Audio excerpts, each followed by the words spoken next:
Hey guys, how's it going? Welcome to Tea with Taylor. I am obviously going to give you guys some time to join in. But as you know, our topic today is going to be talking a little bit about drugs and other things and how they affect us, how they affect our bodies, how they affect our mental health, how they affect our physical health. And so thank you guys for joining. Thank you for following me on Facebook and Instagram and all that stuff again. I just want to say thank you so much. I honestly really appreciate it. This is just kind of like a passion project of mine, a little segment of things that I want to do and that I feel comfortable doing, that I am enjoying doing actually. So thank you guys. I have seen the growth in the social media presence already, and with your help, of course, I hope that it gets better. I'm just hoping that I can provide content and things for you that really are interesting to you guys, that you really want to hear about, and we can, bring this to higher heights together. Get into the fit today, y'all, giving you, a little military realness. Also gay, of course. Have my snake moment. Get into that.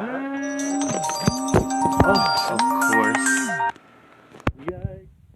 This is why I decided not to do them on my phone recently, but it's okay. We're live. But get into that. We are snaky today. I figured it was appropriate for my outfit today. But yes. So thank you for joining me for Tea with Taylor, guys. That little technical difficulty. And so I wrote down a few things that I wanted to speak to you guys about today about drugs, and feel free to chime in whenever, however. Maybe I can figure out this bring you on camera thing since I'm on my phone today. But yeah, feel free to chime in however, whenever you see fit. So I wanted to start talking about the different kinds of drugs that there are, and the different kind of categories that they're put into. Obviously, the more popular ones would be marijuana, obviously. Ooh, and I'm a big fan, obviously, if you know me. There was the hallucinogen drugs, which we'll get into, that are called peyote, for instance, which is a popular Native American or cultural drug. What is it? Psilocybin, acid, mushrooms. These are the common drugs, so to speak, that we know of. And all of them are different in their own ways, and they encompass different trips, as we call them. So basically, when you do drugs, or any kind of substance that is either created or was here already, the effect that it has on you is how you categorize the kind of drug that it is. For instance, hallucinogens like peyote, psilocybin, acid, mushrooms alter your state of awareness and consciousness to a point where you even begin to question reality, which is something that I hear is a common thing when you do a hallucinogen drug. And you have what is called a trip. So when you take a drug or you do a drug, especially a hallucinogen drug, you Molly's joining in with us. You either have a good trip or a bad trip, which is what I wanted to talk about a little bit more. And so for some people, a good trip would be considered, something that gives you feelings of like bliss or happiness or glee, or you see, for some people they say they see colors, just an all-around good feeling would be considered a good trip. And then there's what people say a bad trip. And for bad trips, it can be a little more trying, a little bit harder to deal with than a good trip. But it's kind of the all-encompassing negative emotions that we can think of, like sad or depressed or out of it. Molly, go. Go, go, go. All of the things today. Um, but the bad trip can be considered all the negative emotions all wrapped up in one. And what I've discovered from different people's point of view and from listening to different videos and documentaries and blah, blah, blah, is that the bad trip isn't necessarily what we consider the bad trip. Um, a bad trip can just open your minds in different ways that we've not wanted to be opened in other scenarios. A bad trip can just be bringing you down an avenue in your brain that you've kept hidden, that you think you have to keep hidden, but the drug interacting with your body, it kind of forces that out of you.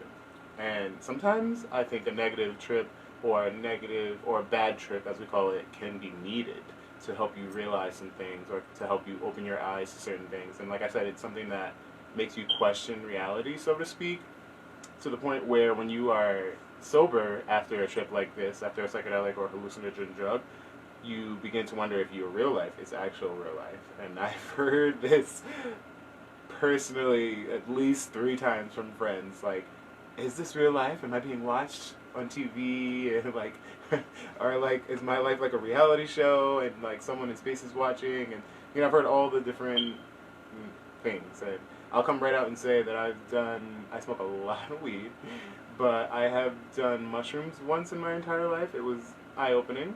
I had what we call a good trip. And that's about it. I haven't ventured very far out into the, spectrum of drugs, but I don't plan on it. So I'm depending on you guys to tell me about all these good things. I can live vicariously through you. And then there, like I was just mentioning, psychedelic drugs. Usually people think hallucinogen and psychedelic drugs are the same thing, but sometimes one does the other and another does the other. Hallucinogens alter your state of awareness and consciousness. Psychedelics are a psychological, visual, and auditory change while you are under the influence of one of these chemicals. So you can have an altered state of awareness or an altered state of consciousness, which what a hallucinogen drug does, and not have a psychedelic trip, which is more of a psychological and visual, auditory, anything like that that starts to be happening. I know, for instance, peyote and acid, people have reported that they have a hallucinogenic and a psychedelic trip all in one, but I'm sure that's just doesn't happen with all of them because they are categorized differently.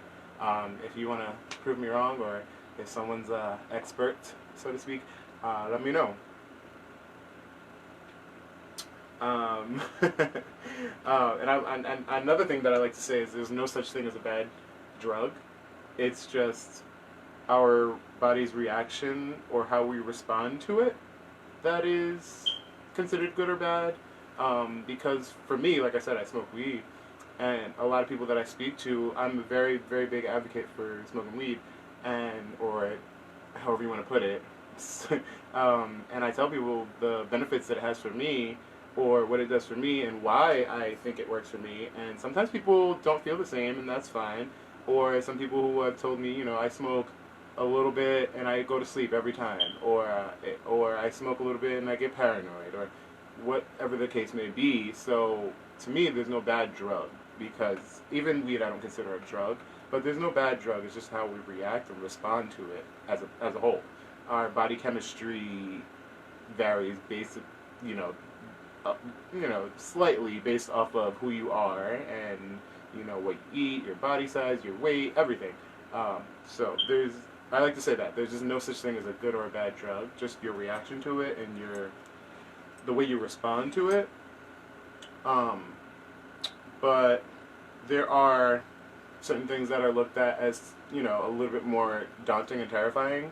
So I will clarify that. And one of those things could be prescription drugs and how they're overused in America, and opioids, which is a really big problem, because I would much rather have a shit ton of people, smoking weed or THC than the amount of people that we have right now that are addicted to opioids or addicted to painkillers or addicted to prescription drugs, because those are the things that are actually killing people.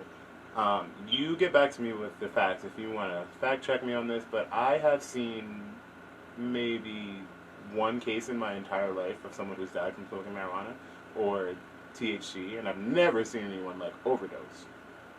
So I don't know. It just seems like a better option.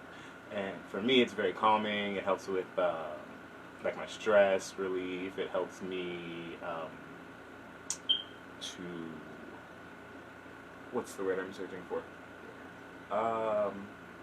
In high stress situations, it just helps me to be a better me. So that's just, one of the things THC does for me. It helps me with an appetite, because sometimes I don't eat as much as I should. It helps me sleep at night, and I think it's the most natural of them, depending on what kind of marijuana you're smoking.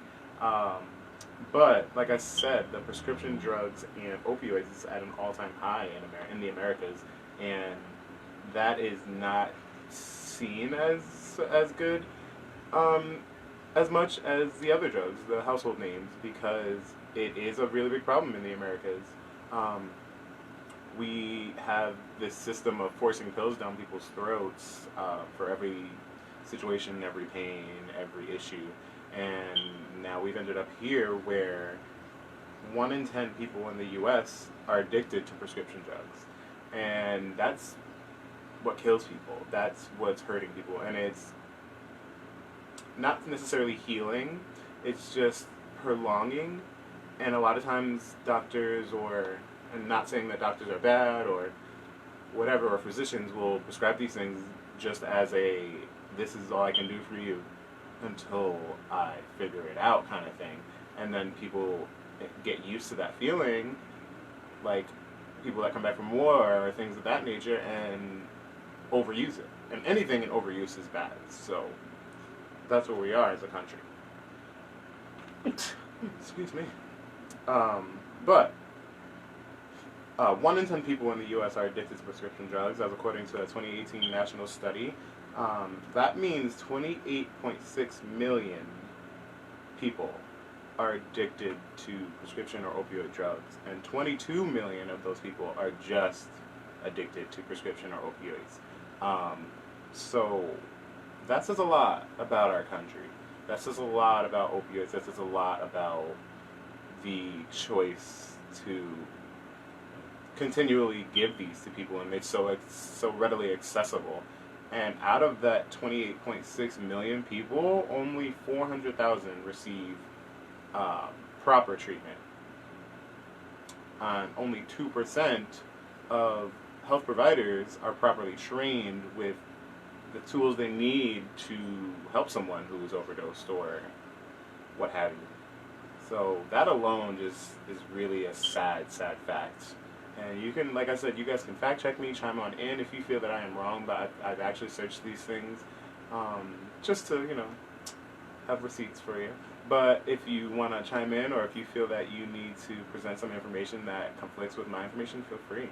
I'm glad. It'll give me something to civil about, and we can chat about together. So feel free if you think I say anything that isn't what you've heard or what you think to be true. And then 30%, there have been, for the legalized weed industry as well. Since I am saying I'm such an advocate for it, I would have to say that I'm not a big fan of the legalized weed industry. The legalized weed industry is very, very white dominated, as most of us may know, and because of that fact, it's overpriced. And I feel just the fact that we have the weed industry to talk about now is a little taboo, a little hypocritical, because there are still so many Black Americans and brown Americans that are locked up for small drug charges or having marijuana or anything like that, and now it's illegal and those people are still sitting there. I don't think it's fair. I'm just going to put that out there, and that is a reason why one of the main reasons I have a big problem with the weed industry. There is legalized weed in many different states, many different countries, but they've realized in those places that opioid use is down significantly because weed is more readily available. And I think weed is a much better cure for pains or ailments, or even in between while we figure out treatment for a certain thing. Um, Even Corona, I feel I read an article, and I don't know if it was true or not. It could have just been clickbait, but they were saying something about. I think my aunt Chanel posted this actually, and she is watching, I think. But they have tested a few different strands of sativa type of marijuana that could be a cure or protectant against COVID. Um, and this same strand they've been studying obviously for cancer treatments, but could also be helpful in our strides against COVID, which is insanely amazing. And I've also heard that people who smoke a lot of marijuana build up a tolerance to respiratory diseases because you're constantly working your respiratory system, and you have that smoke screen sort of thing happening in there, um, so that you're less susceptible to a what's the word here? You're less susceptible to getting kind of ailments that spread that way. So that was really good for me to hear. I don't know if it's true, but I want to believe it's true. I can share that link later on in the comment section if you'd like, and you can read it. You can check the sources and see if it's real, because I want it to be. Because I smoke the house down. So if that's a cure or a protectant, then here we are.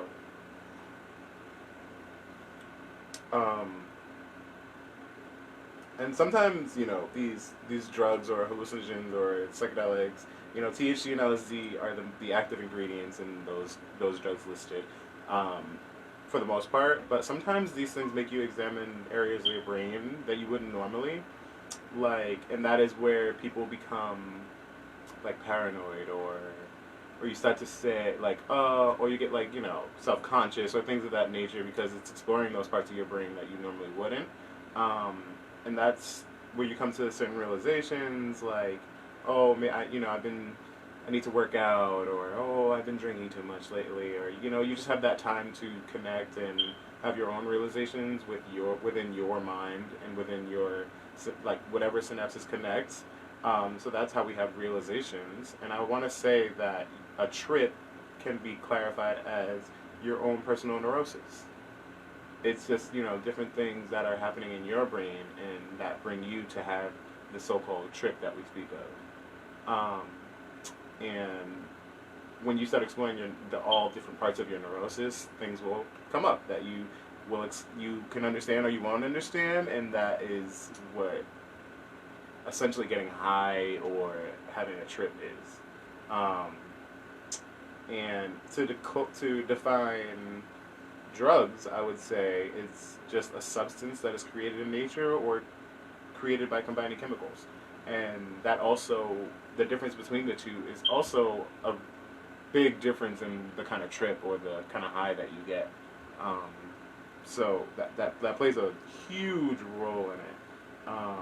And like I said, when opioids get involved and prescription drugs get involved,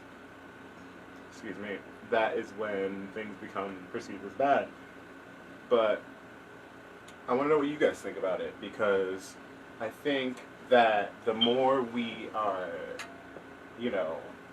audible about these things, the less taboo it will become, and the less that we have to worry about small things like people being arrested and blah blah blah for marijuana, and even the bigger ones that I mentioned, like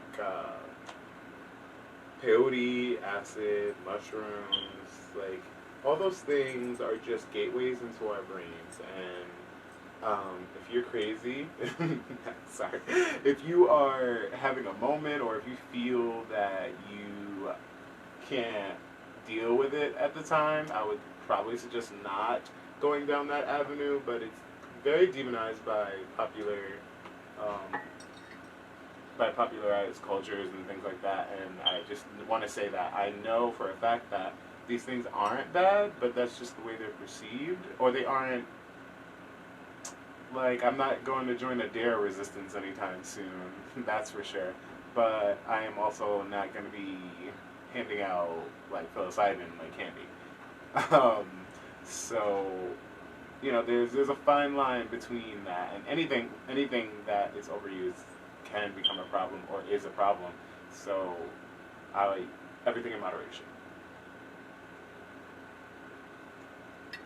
And if you begin to feel like you're doing less, or feel like you are less, or that after doing a certain drug or anything like that, you feel not yourself, then for sure stop. Do not do that anymore. Um, and make good choices. Don't let the altered state of being be your only state of being,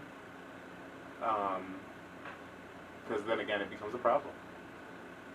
And I would love to hear your guys' comments, or like what you think, or like even share a story with me from your past about drugs, or anyone in your family, or if you are a nurse or a doctor and you study the effects of these things on body, you can get back to me on the comment section as well. Follow me on Instagram for like current events, and I just want to say thank you again, guys, for watching. Um, and be good, be kind to yourselves. And I'll be back soon. Later.